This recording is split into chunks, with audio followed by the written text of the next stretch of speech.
See if this holds up. So, my name's Andrew Hay. This was originally going to be called Walk Softly and Carry 26 Trillion Sticks. It's actually more sticks now, based on the data we see, but I'm really bad at math, as you will learn as we go through this. I hire smart people that know math, so I don't have to math. So I'm not going to go over who I am. You can find, I have horrible OPSEC, so you can find pretty much anything you need to know about me online. Worked in a bank in Bermuda, not as great as you might think. Worked in a university, probably as bad as you might think. And I've written 3 books that you've never read. And I am a horribly crippled rugby player, former rugby player. So this is what we're going to be talking about today. When I was talking to Rob and to Jennifer and everyone at SANS, I didn't want to give the same talks that I always talk about. Like, so one year I presented on cloud forensics and released tools that were in Ruby. So after getting laughed off the stage by Kyle, thanks guys. It's like, hey, it's a really great tool. Too bad it's in Ruby, so we'll never use it. Like, oh, okay. So I'm not going to do a tool talk. Not going to talk about cloud and how you should, or how you can move to cloud, or how to do forensics in cloud environments, because that's old and busted, and I'm tired of talking about that. So at OpenDNS, I run the research team. And like I said, I hire very, very smart people to do math for me, but also to do data science, natural language processing, graph theory, all those things that I knew I would never be able to do on my own. So hire smart people to do it. And we apply that to the data that we see. So just to give you a sense, this is not a product pitch. I'm not selling you anything, because honestly, I wouldn't know how. I was talking to Scott, and he's like, yeah, have someone call me. I have no idea who should call him. But I guarantee you, if I go and drop the card that says, yeah, GitHub wants to talk to you, it'll be like a Star Trek Trident and net fight to see who gets to talk to you. I talked to Scott Roberts. He's got so much budget, and he would love to talk to anyone. I've got at least $20 in my wallet. Yeah. Yeah, but it's open. So, again, upwards, I always get in trouble because I say close to 80 billion. Apparently 75 billion DNS queries a day isn't close to 80 billion. So the official party line is, I think, over 70 billion. But with that, we actually see more than 2% of the world's internet traffic. And 2% doesn't sound like a lot, but if you think of other companies that see this kind of information, Google, Akamai, no one really else, the NSA. So we get a lot of data. So 65 million users, active users every day, not paying users, obviously, because I'd be up here in a gold suit and I'd have a robot doing this talk for me. But these are free users, anyone who's just pointing DNS at us, which is great from a research perspective. It's great that you pay OpenDNS. I encourage you to, but even as a free user, a lot of people get this protection, and it gives me awesome data to punch bad guys in the face with. I probably shouldn't have used white slides. So this is a map that shows all of our data centers around the world. Trust me, this is a map. Yeah, so North America, Europe, that's where Lee's from, right there. Southeast Asia, and South Africa. So basically anywhere you go in the world, use our DNS. I get data from all over the world, which is fantastic. Come on. So I was a forensic practitioner, did incident response. Funny story. So I took 508 with Rob Lee in San Diego a number of years ago. And every time there was a question, he'd stop and say, Andrew, what do you think the answer is? It was fun at first. By day 4, it was like, fuck, Rob, I don't care. Just ask somebody else, right? I don't know the answer. Move on. But I took a lot from that. It's great. So what we do a lot of day-to-day basis as a practitioner is we start looking at, maybe you're reversing malware, maybe you're throwing it at a sandbox and hoping for the best. You're looking at the various footprints around an individual system or maybe a threat actor or a campaign. And it's hard. It is hard. Scott was talking about attribution this morning. And so one thing, if you've never seen me talk before, I've got a lot of great analogies. Or at least I think they're great. So attribution, we'll talk about that for a second. I was out for dinner with someone at InQtel. If you don't know who InQtel is, they're the VC arm of the Five Eyes. So they have a little bit of clout. And after a couple glasses of wine, he started talking about attribution. And he's like, yeah, attribution is great. You can point to the individual, you can point to Bob in Saudi Arabia and say, yeah, this is the threat actor that is attacking. And that's great if you have the ability to A, launch a drone strike, or B, mobilize an entire nation's military armed forces unit to get that person. If you're an enterprise, not that applicable. Doesn't matter if you can point to say, yeah, it's Bob. Great, now I know it's Bob. So one of the things we do at OpenDNS is we don't look at the individuals. Obviously, some of the IOCs point to individuals, China. And what we really want to do is look at the behavior and the infrastructure that they use, because we've actually seen infrastructure that gets reused by threat actors for various campaigns over different time frames, which is kind of interesting.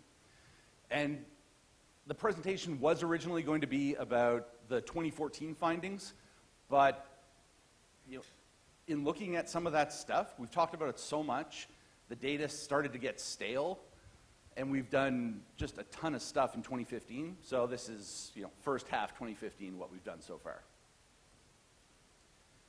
So has anyone here ever had any dealings with the DFIR botnet?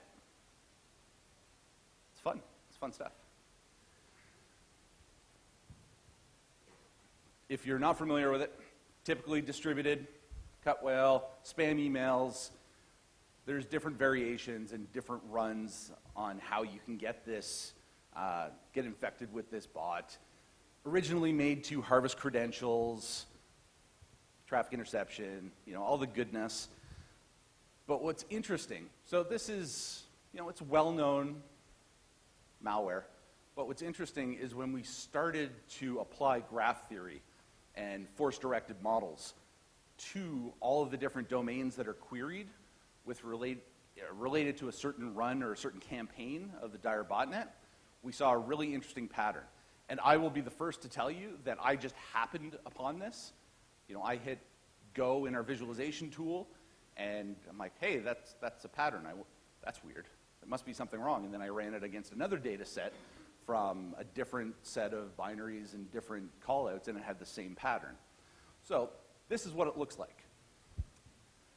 And it's not actually a pentagram, but it sounds a lot more nefarious if I say the pentagram network. So this, in the very dead center, right here, is the only IP address associated with all of these domains that are queried. So if you take a look, we have this initial query that goes to this domain. Then there's a series of subsequent queries to these, and this is the pentagram in here. It's actually not a pentagram, it's 8-sided.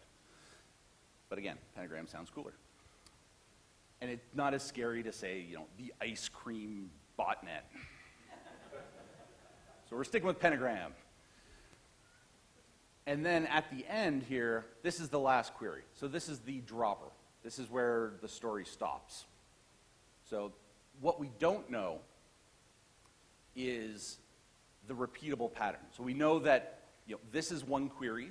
All of the white in the center here, subsequent queries. It could be a query to 1, 2. It's actually a mesh network in here, so these could be querying one another.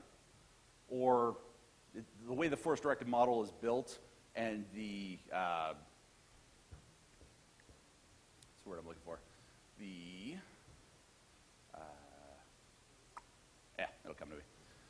basically, the way this is constructed, this is just one time slice, this is another time slice of queries, and this is the third time slice, the ending time slice. So this is something that, again, jumped out with a specific version of DFIR. Come on. And it's repeatable. We've proven it over and over again. But what this gives us, oh, and if you want to see it after this talk, maybe at lunch, I can show you the blade network. That one's actually aptly named. It looks like a blade. So there's the point, the IP address in the middle, and then subsequent DNS queries to domains that make it look like a windmill, or again, you know, windmill isn't scary, so we'll go blade. But that is a completely different version or variant or campaign run of DFIR, which is pretty interesting. So still working on this. Again, not strong in math at all. I have my wife do all my tips for me on checks, because basic math is hard. But the theory, or the idea we have behind this now, in talking to Dia Majub, who's our PhD in graph theory, he's like, we could probably use this to track initial patterns as they're being constructed, and then fingerprint specific versions. So this isn't doing any malicious reversing, any binary analysis whatsoever. We're not spending time ripping these things apart. We're just going to look at the queries that people are doing around the world, and as the pattern starts to emerge, we can have a confidence level that it is of a specific family or run or campaign. So, yes?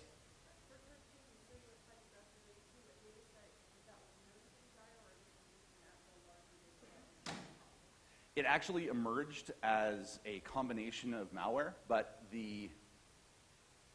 this pattern, so if you see this line going here, this goes to a bunch of regular traffic. So it was completely separate from regular internet traffic. And the main entry point into this cluster was a local politician's campaign site. And that seemed to be the initial point of compromise, and then all this happened. Yeah.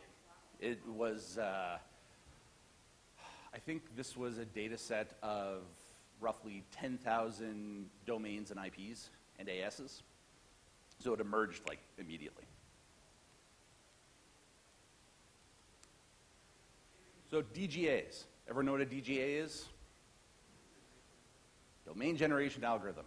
Can you explain what a domain generation algorithm is? It's an algorithm that generates domains? Yeah. I love asking that. Is he looking for something more complicated? It's kind of one of those acronyms that people throw around in malware communities. And it's kind of like laser. People use it. No one remembers what laser means. Does anyone remember what laser is? Yes?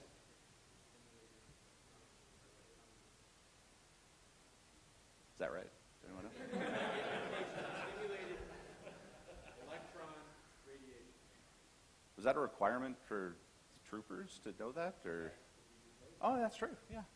Pew, pew. All right. Thanks for warming everyone up, Scott. I appreciate that. They're all awake and caffeinated now. So, DGA.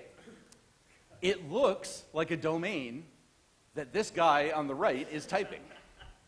So it should stand out like a sore thumb because it looks ridiculous, something that no human should ever type.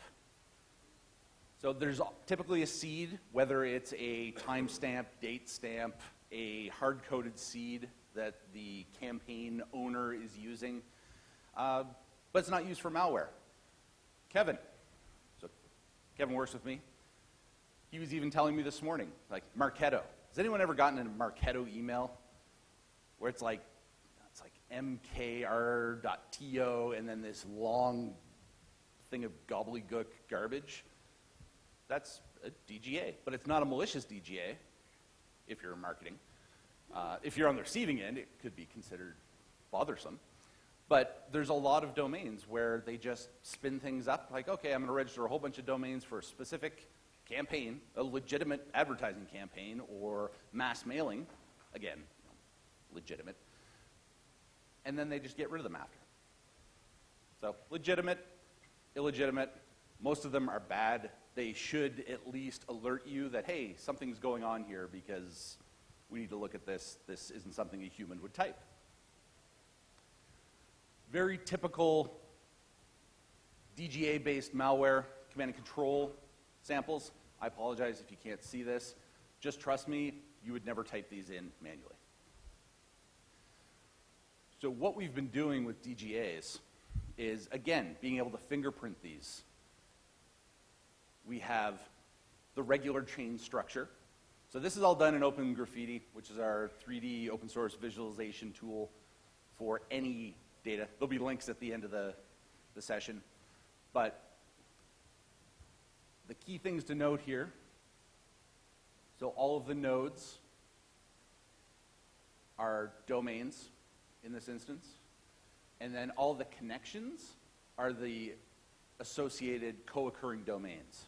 So you would query for this domain, and then at some point you'd be pointed here and vice versa. So this is a combination of co-occurring domains and related physical infrastructure, so where it's hosted. But if you saw something like this, you'd say, hey, you know what? This looks suspicious. I should probably take a look into this, because if you go to Google, you're not going to see something like this. Your subsequent queries to Google and CNN, et cetera, aren't going to form a pattern like this, because this is a interconnected network owned by a particular actor. Regular chain, go through a couple others here.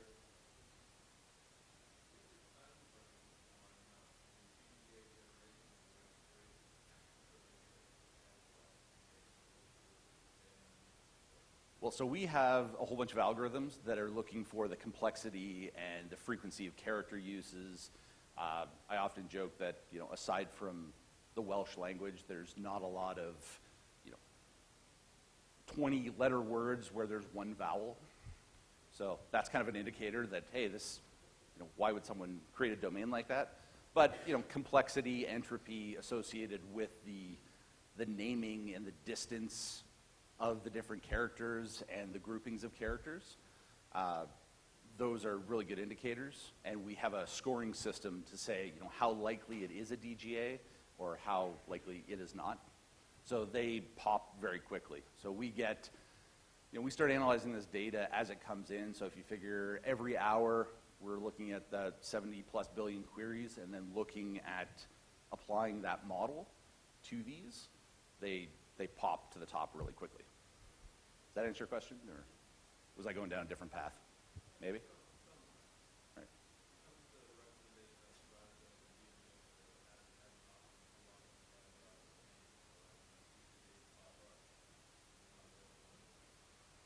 You should talk to Kevin as to why we can't just block uncategorized domains.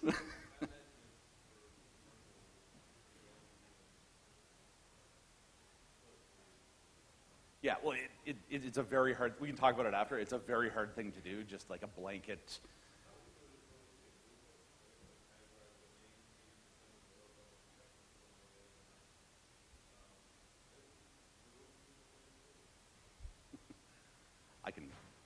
We'll talk later, I can tell you what's really bad with that idea.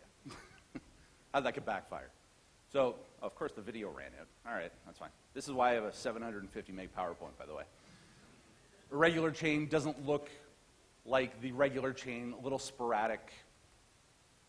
Regular circuit, so this folds back into itself, so it's completely connected on either end. And then a regular circuit. So when I look at this, I often think, you know what, I should have gone into like virology or some sort of tracking of viruses and stuff like that, like the non-computer side. I'd probably be poor, but it would be very interesting to do this kind of stuff day to day. So the co-occurrence time window does show, it will show you how far the nodes are from one another. Some clients and some malware runs are noisier than other, so it forms a different chain. There's also the diversity in domain lookups, like the geolocation, the physical location of both the client and the infrastructure that's being queried, all play a part in building the DGA network and how it's structured. So we have several very detailed explanations as to how this is all created. Again, bad at math. The smart math guys have figured a way to explain this even to me, and it's very concise. And again, the tool's free. A lot of we've done several presentations on how to use it. Very cool. Again, free. Free's good. Yeah, we have several blog posts which are fantastic. I didn't write any of those. This is something else we've been working on. And I know it has 2 acronyms in the title, which was a little alarming. So it really started with how do we find evil, trademark, in DNS records using specific lexical and other temporal features of domain names, and then validate that it's not a false positive. So Jeremiah, recent grad from a university, I can't recall which, did his master's in computer science because he realized that his undergrad in philosophy probably wasn't going to get him to where he wanted to be in life. A failed MMA fighter and former bouncer. He's not really the typical computer science person you would expect, but he's very big into natural language processing. Loves it. Was doing a lot of it at Mandiant when he did a co-op there, or a work term there. Same thing with us. And he started taking a look at the different, or the similarities between spam runs and APT targeted domains that have been released in threat reports for the last 5 years.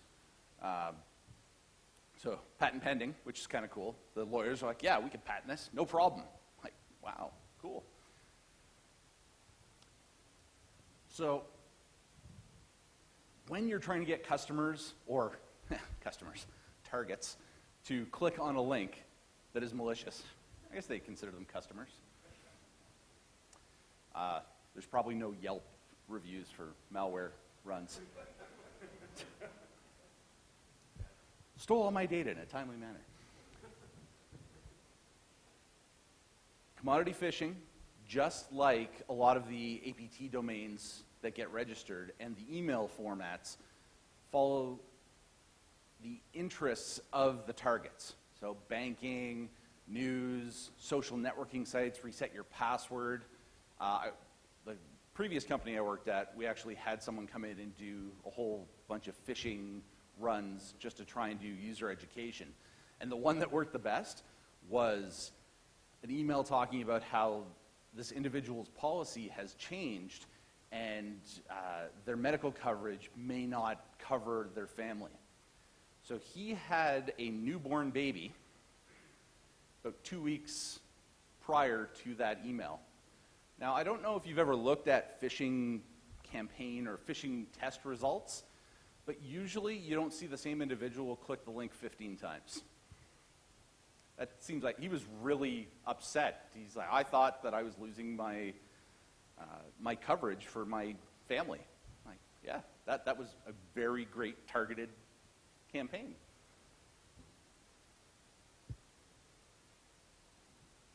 Does anyone here not receive spam?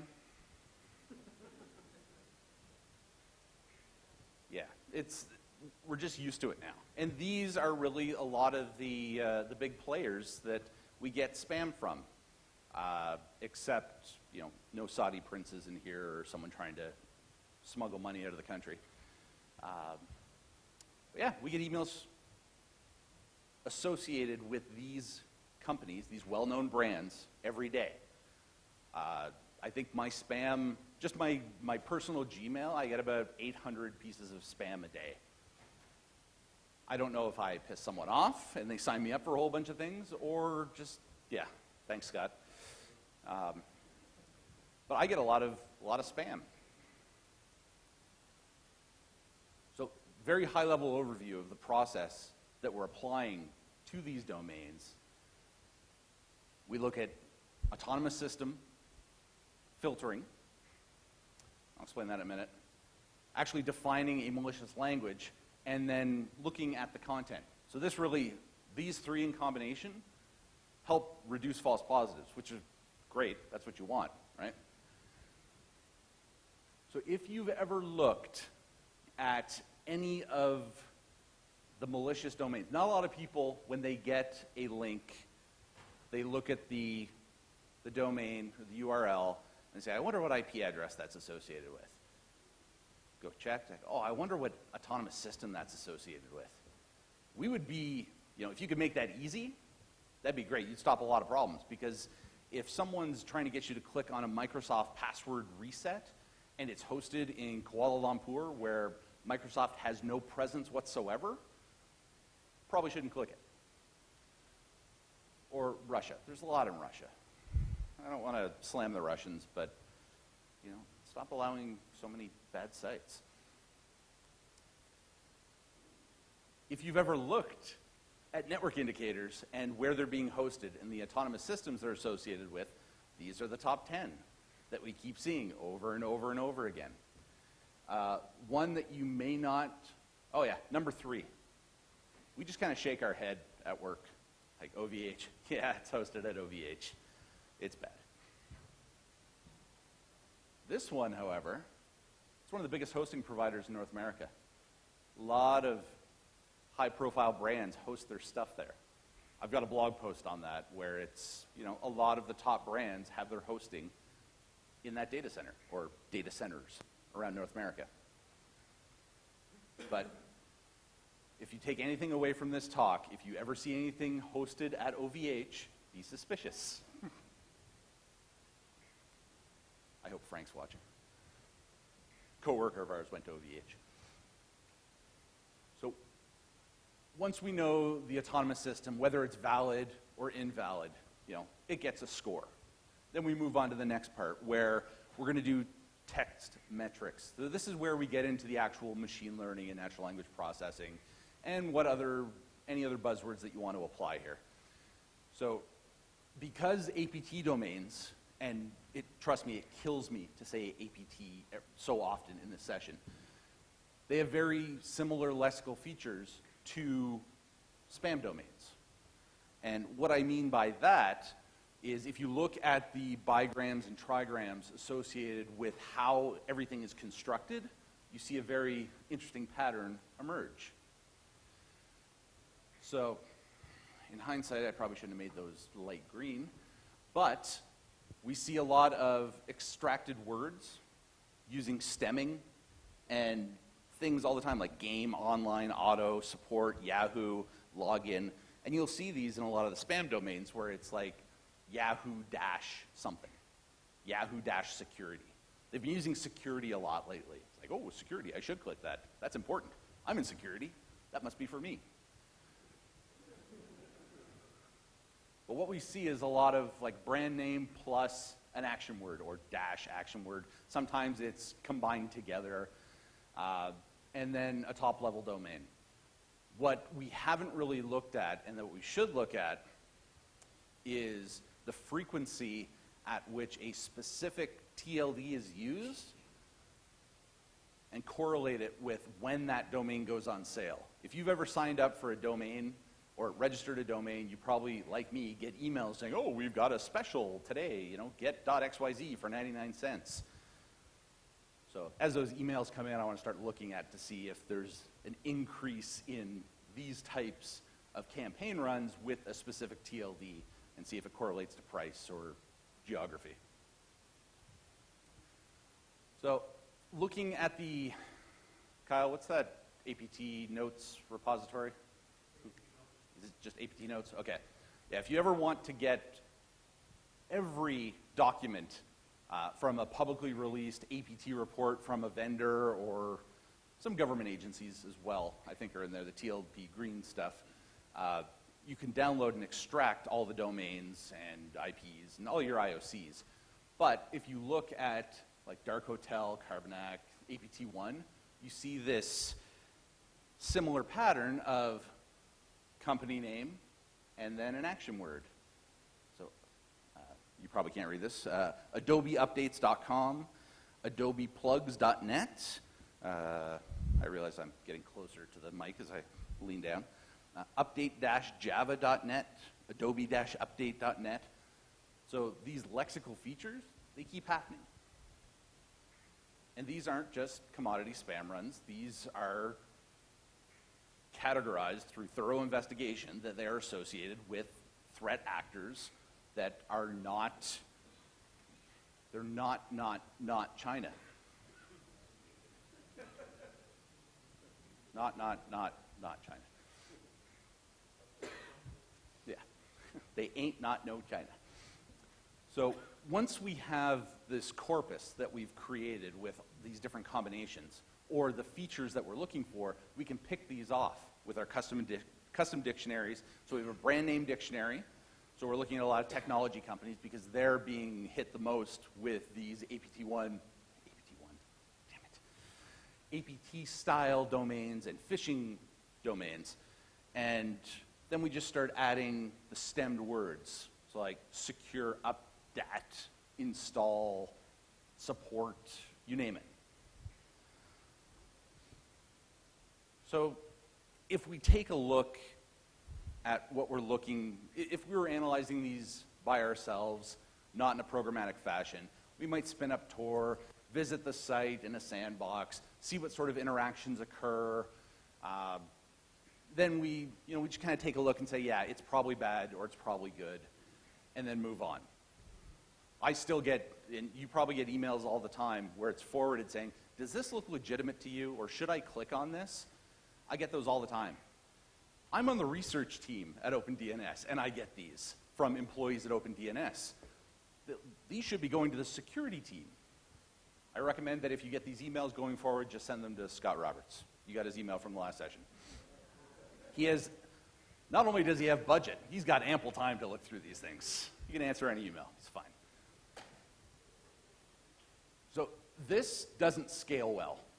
Anyone that has worked at a company like Mandiant or anything, a large company doing large-scale incident response or analysis for a large corporation knows that they can't start going through every single IOC and validating it.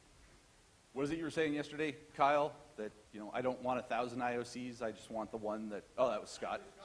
Oh, as a matter of fact, Scott said this, where, I don't need 1,000 IOCs, I need the one that matters.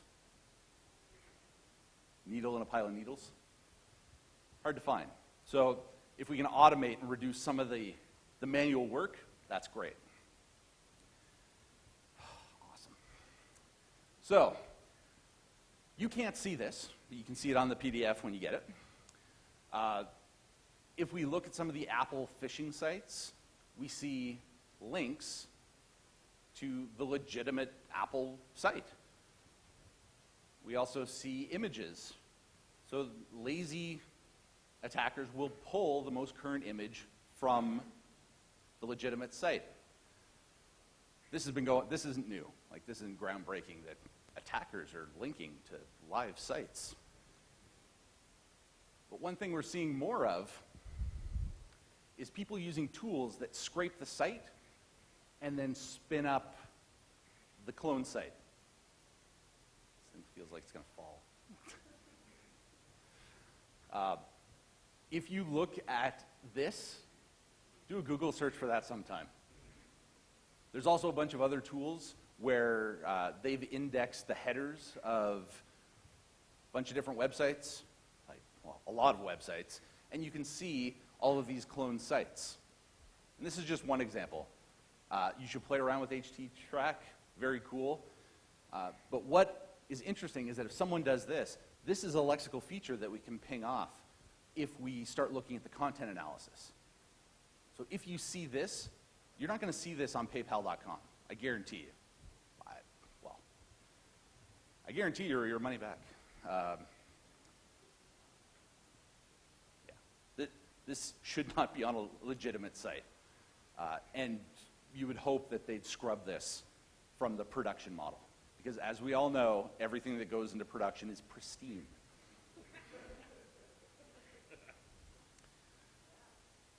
So this is the process in its patent pending technology proprietary workflow. So we get the URL feed, we run it through a whitelist, look at the AS filter. That really helps reduce a lot of this, whether it's being, so if it's not associated, if it's a Microsoft site not associated with a Microsoft domain, get rid of it. How popular is it? Has it spiked over the last 24 hours in queries? Where is it spiking? Edit distance, so this is the checking against the dictionary. How far off is it from the actual legitimate domain? I won't go through all this. You can take a look at this, but this is the workflow for every domain that comes through matching this stemming lexical feature pattern. So it's kind of it's pretty innovative, and I know Jeremiah is super excited. He'll send me just domains at random saying, check this out, it's a phishing domain, check this out. I love the ones that are like Apple phishing domains, but it's a Yahoo landing page. Those are great. Yes, sir.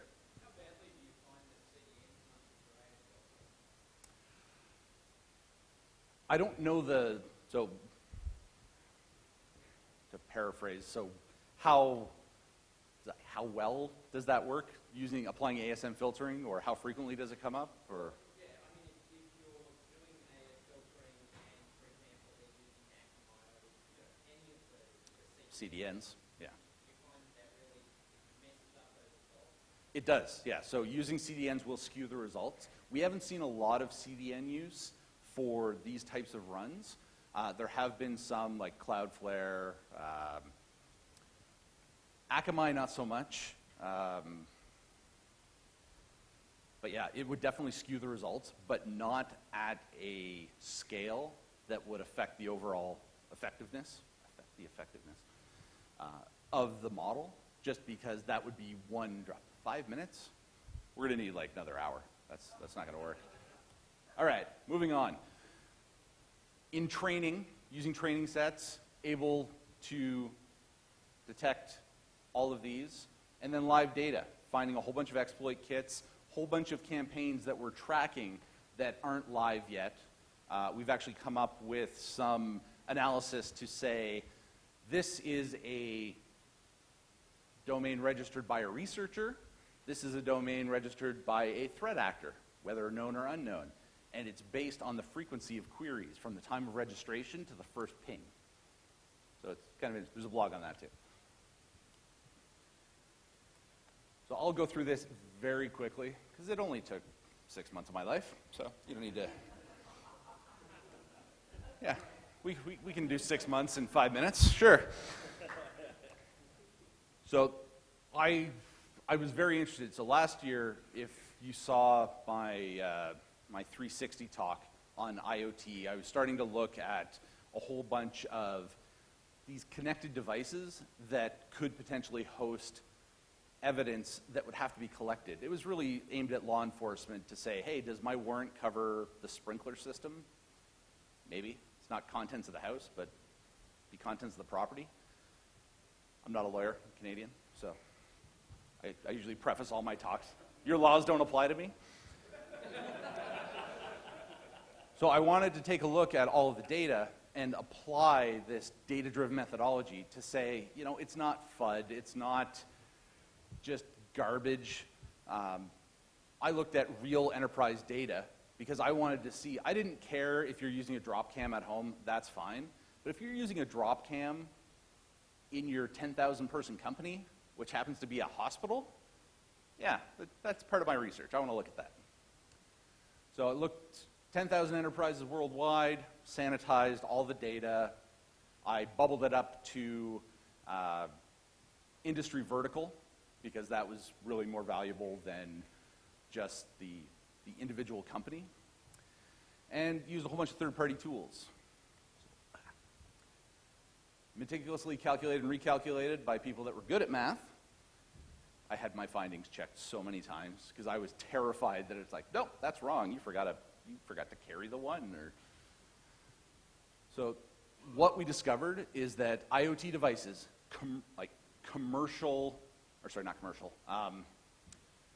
commodity off-the-shelf IoT devices, and by IoT devices, before someone gets into a holy war with me about what constitutes an IoT device, I went and created a list of 75 companies that you could pretty much go to Best Buy or any, like Costco, and pick up off the shelf. If it was IP connected, it was a consumer device that could be brought into the enterprise.